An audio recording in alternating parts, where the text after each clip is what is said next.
এই বাংলাদেশে প্রত্যেকটি জায়গায় শুধুমাত্র একজন নেতাকে কেন্দ্র করে, শুধুমাত্র শেখ মুজিবুর রহমানকে কেন্দ্র করে বাংলাদেশের ইতিহাসকে ঘূর্ণায়মান করা হয়েছে।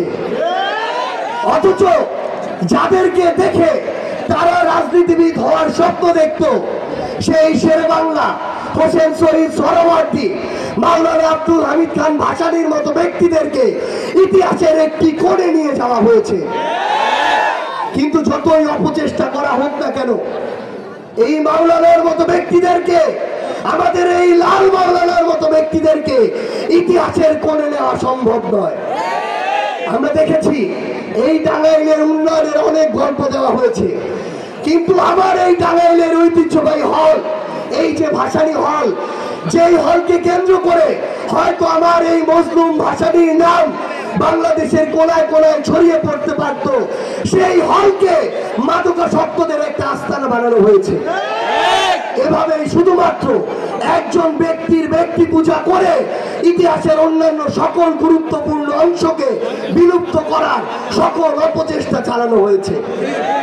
এই টাঙ্গাইলের একপাশে যমুনা, আমরা দেখেছি বিগত বছরগুলোতে বাংলাদেশের নির্দিষ্ট কিছু জেলা এবং অঞ্চলে হাজার হাজার কোটি টাকার বরাদ্দ দিয়েছে, কিন্তু এই যমুনা পাড়ের টাঙ্গাইলের মানুষের জন্য হাজার কোটি টাকার কোনো বরাদ্দ আসেনি। বরং যেটুকু এসেছে সেটুকুর অর্ধেকের বেশিও তাদের নেতা কর্মীরা লুটপাট করে খেয়েছে।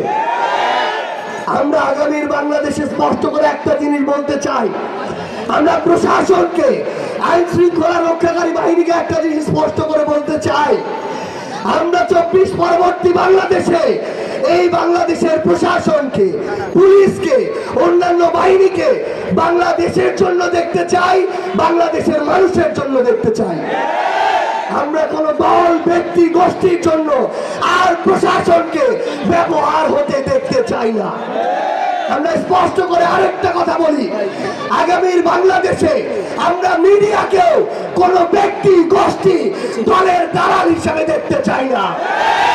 এই মিডিয়া যেন কোন ব্যক্তি বা দলের এজেন্ডা বাস্তবায়ন করার জন্য কাজে না লাগে। এই মিডিয়া যেন প্রপাগান্ডা বাস্তবায়ন সেলের অংশ হিসেবে কাজ না করে। 24-এর পূর্ববর্তী সময়ে কয়েকটি মিডিয়া অন্ধভাবে দলের দালালি করেছে। তাদের সংবাদ কর্মীরা আজকে তারা যে সেই চ্যানেলে কাজ করে সেটা বলতেও লজ্জা পায়। আমরা চাই না 24 পরবর্তী বাংলাদেশে কোন মিডিয়ার আর এই করুণ দশা হোক। আমার এই সংগ্রামী টাঙ্গাইলে আমরা আমাদের ভাই মারুফকে হারিয়েছি, কিন্তু এই টাঙ্গাইলে শহীদ মারুফ হত্যার যে বিচার, সেই বিচারের জন্য প্রশাসনের পক্ষ থেকে আসামি ধরার যে তৎপরতা, সেই তৎপরতা আমরা লক্ষ্য করিনি। আমরা দেখছি এই টাঙ্গাইলের প্রশাসন কিংবা কিছু ব্যক্তি, কিছু গোষ্ঠী, কিছু দলের নেতাকর্মী এখন সেই বিচারিক প্রক্রিয়াকে সামনের দিকে অগ্রসর না করে বরং এগুলোকে নিয়ে মামলা বাণিজ্য শুরু করেছে। আমরা চিনে রাখছি কারা এই মামলা বাণিজ্যগুলো করছে। ওই 5ই আগস্টের সময়, ওই অভ্যুত্থানকালীন সময়ে হয়তো খুনি হাসিনা ভয় পেয়ে খুব অল্প সময়ের মধ্যে পালিয়ে গিয়েছে। হয়তো তখন সিদ্ধান্তগুলো দ্রুত গতিতে নেওয়ার কারণে কিছু কিছু সিদ্ধান্তের সীমাবদ্ধতা ছিল, কিন্তু এখন আমরা প্রত্যেকটা স্টেপ পর্যবেক্ষণ করছি কোন মিডিয়া কার হয়ে কাজ করছে, কোন প্রশাসন জনগণের উদ্দেশ্য সার্ভ না করে ব্যক্তি বা দলীয় বা গোষ্ঠীর উদ্দেশ্য সার্ভ করছে। আমরা এর প্রত্যেকটা বিষয় পর্যবেক্ষণ করছি। আমরা স্পষ্ট করে আপনাদেরকে বলতে চাই, এই টাঙ্গাইলে, এই বীরের টাঙ্গাইল, রণক্ষেত্রের যোদ্ধাদের টাঙ্গাইল, এখানে আমরা আর চাঁদাবাজি দেখতে চাই না। আমাদের কাছে চাঁদাবাজির একটাই পরিচয়, সেটা হচ্ছে সে চাঁদাবাজ। কোন ধরনের দলীয়, ব্যক্তিগত, অন্য কোন প্রভাবের প্রোটেকশন দিয়ে এই বাংলাদেশে আর চাঁদাবাজদের রক্ষা করা যাবে না।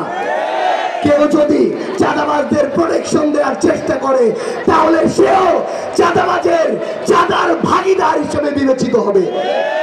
সংগ্রামের টাঙ্গাইল, বিপ্লবের ডাঙায়, ঐতিহ্যবাহী ডাঙায় আপনাদেরকে অনুরোধ করব, আগামীর যে প্রত্যাশিত বাংলাদেশ, এই বাংলাদেশ যদি আমরা প্রত্যাশা করি, আমাদের নিজেদের দায়িত্বটুকু পালন করতে হবে।